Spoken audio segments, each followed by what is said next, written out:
Warren Buffett அப்படின்னு சொன்னா தெரியாதவங்க இருக்கிறது ரொம்ப கம்மியா தான் இருக்கும். ஏன்னா, அவர் one of the richest person in the world.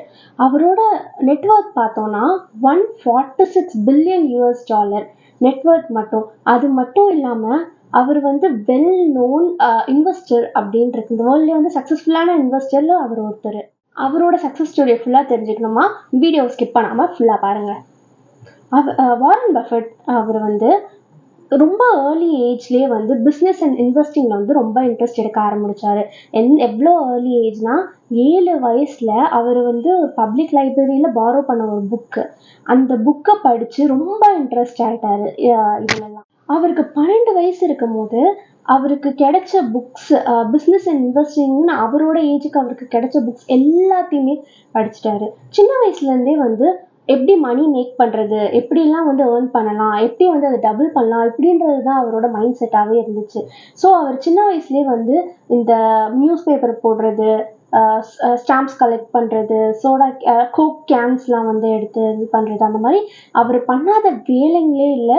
எல்லா வேலையும் தேடி தேடி பார்த்து எப்படியெல்லாம் மணி ஏர்ன் பண்ணலாம் அப்படின்றதே வந்து ஒரு குறிக்கோளாக வச்சுட்டு சுற்றிட்டு இருந்தார்.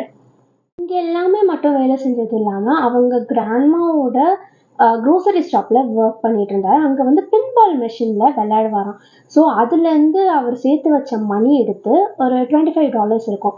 அதை எடுத்து ஒரு நியூ பின்பால் மெஷின் வாங்கி பக்கத்தில் இருக்க ஒரு பார்பர் ஷாப்பில் அதை ப்ளேஸ் பண்ணியிருக்காரு. ஸோ அங்கே வந்து ஹேர் கட் பண்ண வரவங்க அங்கே எப்படி வெயிட்டிங் லைன்ஸ் இருக்கும்ல, அப்போ வந்து டைம் பாஸ்க்கு அதை வந்து ப்ளே பண்ணி அவங்க அதுலேருந்து ப்ளே பண்ணாங்க. அதில் வந்து இவங்களுக்கு வந்து சில அமௌண்ட்ஸ் கிடச்சிது. அந்த அமௌண்ட்டை எடுத்து இன்னொரு பின்பால் மெஷின் வாங்கி அதை வந்து ஒரு பிஸ்னஸாகவே இவரும் இவர் ஃப்ரெண்டும் சேர்ந்து பண்ண ஆரம்பித்தாங்க. இந்த மாதிரி ஒன்றா வாங்கி வாங்கி அந்த சிட்டிலே வந்து நிறைய பின்பால் மெஷின் வந்து இவங்க வந்து வச்சுருக்காங்க. இது எல்லாமே பண்ணும்போது அவருக்கு வயசு என்னன்னு பார்த்தா 11 தான். இவ்வளோ கஷ்டப்பட்டு இவங்க பண்ண இந்த விஷயம் கரெக்டாக $25 வச்சு ஸ்டார்ட் பண்ண அந்த ஒரு சின்ன விஷயம் வந்து ஒரே வருஷத்தில் $1200 சேல் ஆச்சு. இவருக்கு சின்ன வயசுலேருந்தே ஸ்டாக்ஸில் இன்வெஸ்ட் பண்ணோம் அப்படின்ற ஒரு ஆசை நிறைய இருந்தது. அதனால என்ன பண்ணாருன்னா, அவர் 6 வயசுலேருந்து சேர்த்து வச்ச எல்லா மணி, இவர் நிறைய பார்ட் டைம் ஜாப்ஸ்லாம் பண்ணியிருக்காருல, அந்த எல்லாத்தையுமே எடுத்து அவரோட ஃபர்ஸ்ட் 6 ஸ்டாக்ஸை வந்து வாங்கினாரு. எப்போனா அவருக்கு ஏஜ் வந்து 11 அப்படி இருக்கும் போது. அண்ட் அது மட்டும் இல்லாமல் அவர் வந்து டீனேஜராக இருக்கும் போது அவருக்கு ரொம்ப இன்ட்ரெஸ்ட் ஏற்படுத்தின ஒரு புக் அப்படின்னு பார்த்தோம்னா த இன்டெலிஜென்ட் இன்வெஸ்டர், அந்த ரிட்டன் பை பெஞ்சமின் கிரஹாம். அந்த புக் வந்து அவர் ரொம்ப இன்ஸ்பயர் பண்ணுச்சு. அவருக்கு ரொம்ப இம்ப்ரெஸ் பண்ண அந்த புக் இன்டெலிஜென்ட் இன்வெஸ்டரோட மெயின் லெசன் என்னன்னா, பிஸ்னஸில் ஒரு எமோஷனல் டெசிஷன் எடுக்கக்கூடாது அப்படின்றது தான் வந்து மெயினாக வந்து சொன்னது. அண்ட் அவருக்கு 14 வயசு இருக்கும் போதே, வெறும் 14 வயசுலேயே வந்து அவர் ஃபர்ஸ்ட் லேண்ட், அவருக்கான ஒரு லேண்டை வந்து வாங்கிக்கிட்டாரு. அண்ட் அவருக்கு 15 வயசு இருக்கும் போது அவர் மந்த்லி நியூஸ் பேப்பர் போட்டு மட்டும் $175 வந்து earn பண்ணிட்டு இருந்தார். இவருக்கு வந்து சின்ன வயசுலேருந்து நிறைய பிஸ்னஸ் அண்ட் இன்வெஸ்டிங்கில் ரொம்ப இன்ட்ரெஸ்ட் இருந்ததுனால அவர் காலேஜ் போகணும் அப்படின்ற ஒரு தாட்டே இல்லை, காலேஜ் போக வேண்டாம் அப்படின்னு நினச்சிட்டு இருந்தார். ஆனால் அவரோட அப்பா தான் வந்து இவர் ரொம்ப புஷ் பண்ணி காலேஜ் போகணும் அப்படின்னு சொல்லிட்டு இருந்தாங்க. ஆனால் வந்து அவர் ஹார்வர்ட் பிஸ்னஸ் ஸ்கூலுக்கு ட்ரை பண்ணி அவருக்கு கிடைக்கலன்னொன்னே அவர் போகிற ஐடியாலே இல்லை. ஆனால் ஒரு நாள் என்ன ஆச்சுன்னா, அவர் வந்து அந்த புக் வந்து இன்டெலிஜென்ட் இன்வெஸ்டர் புக் இருக்குல்ல, அந்த புக்கோட ஆத்தர் அவரோட ஐடலாக நினைக்கிற அவர் வந்து கொலம்பியா யூனிவர்சிட்டியில் தான் வந்து ப்ரொஃபஸராக இருக்கார் அப்படின்றது தெரிஞ்ச உடனே அந்த யூனிவர்சிட்டி போகணும் அப்படின்னு ஆசைப்பட்டார்.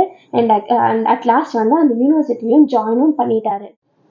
காலேஜே போக வேணாம் அப்படின்னு நினச்சிட்டு இருந்த நம்ம வாரன் பஃபெட் வந்து அந்த கொலம்பியா யூனிவர்சிட்டியில் ஜாயின் பண்ணதுக்கு ரீசனே வந்து அவர் ஐடல் கிட்ட அவர் படிக்கலாம், அவர் எதை பார்த்து இன்ஸ்பயர் ஆனாரோ அதை அவர்கிட்டேருந்து படிக்கலாம் அப்படின்னு தான் ஐடியாவில் இருந்தார். அந்த புக் எந்த அளவுக்கு அவரை இன்ஸ்பயர் பண்ணுச்சு அப்படின்னா, அவரே வந்து நிறைய இடத்துல சொல்லியிருக்காரு, அந்த புக் மட்டும் அவர் படிக்காமல் இருந்திருந்தாருன்னா அவர் வேறு இடத்துல வேறு வேலை பண்ணிட்டு வேறு மாதிரி இருந்திருப்பாரு அப்படின்றது தான் வந்து அவர் நினைக்கிறாரு. ஸோ இப்படியெல்லாம் பண்ணி நினச்சி அவருக்கு யார்கிட்ட படிக்கலான்னு போனாரோ அவர் வந்து இவரை சேர்த்துக்கல. விதி யாரை விட்டுச்சு. இவர் வந்து போயிட்டு கிரஹாம் கிட்ட ஆஃபர் பண்ணுறாரு, இந்த மாதிரி நான் வந்து படித்து முடித்தோன்னே உங்ககிட்ட ஃப்ரீயாகவே நான் வேலை பார்க்குறேன் அப்படின்லாம் சொல்லி. அவர் வந்து ஸ்ட்ரெயிட் ஃபார்வர்டாக ரிஜெக்ட் பண்ணிட்டாரு. ஆனால் அப்படியும் நம்ம ஆள் விடலை. என்ன பண்ணாருன்னா டெய்லியும் மெயில் அனுப்புவார். இவருக்கு தோன்ற இன்வெஸ்ட்மெண்ட் ஐடியா எல்லாத்தையுமே வந்து டெய்லி 1 இயருக்கு ஒரு நாள் தவறாமல் இவருக்கு மெயில் பண்ணிக்கிட்டே இருந்தார். இவ்வளோ ஹார்ட் ஒர்க், ஒரு வருஷம் தொடர்ந்து கன்சிஸ்டண்ட்டாக மொக்க வாங்கினாலும் இவர் பண்ணிகிட்டே இருந்ததுனால ஒரு நாள் அவர்கிட்ட இருந்து ரிப்ளை வந்தது. நீ என்னைக்காவது நியூயார்க் வந்தனா என்னை வந்து பாரு அப்படின்னு ஒரே ஒரு மெயில் மட்டும்தான் வந்தது. அப்புறம் என்னங்க, போகாமல் இருந்திருப்பாரா? உடனே கிளம்பி நியூயார்க் போனார். அவர்கிட்ட வந்து ஒர்க் பண்ணார். அவர்கிட்ட நிறைய இன்வெஸ்ட்மெண்ட் ஐடியாஸ் அவர் எல்லாத்தையுமே வந்து அவர் மென்டர்கிட்ட இருந்து பல வருஷமாக கற்றுக்கிட்டாரு. அண்ட் அவர் ஹார்ட் ஒர்க் எல்லாமே பே ஆஃப் ஆச்சு. நமக்கு தெரிஞ்ச வாரன் பஃபெட்டோட ஸ்டார்டிங் வந்து லைஃபோட ஸ்டார்டிங் இப்படி தான் ஸ்டார்ட் ஆச்சு. அண்ட் அவர் வந்து இப்போ எல்லாத்துலேயும் இன்வெஸ்ட் பண்ணார், நிறைய ஏர்ன் பண்ணார், one of the richest man ஆனார். அப்புறம் வந்து கிரேட்டஸ்ட் ஃபிலாந்த்ரபிஸ்ட் ஆனார். அவர் இவ்வளோ பர்சிஸ்டண்ட்டாக இருந்ததுனால தான் அவரால் வந்து கற்றுக்க முடிஞ்சது, அவரால் வந்து நிறைய ஏர்ன் பண்ண முடிஞ்சது.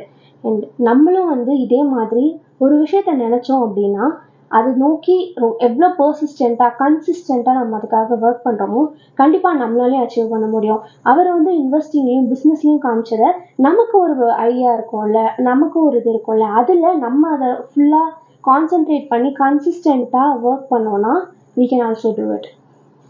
இந்த மாதிரி இன்ட்ரெஸ்டிங் இன்ஃபர்மேஷன் இந்த story to inspire your self வேணும் அப்படின்னு நினச்சிங்கன்னா மறக்காமல் சேனலை சப்ஸ்கிரைப் பண்ணிவிடுங்க.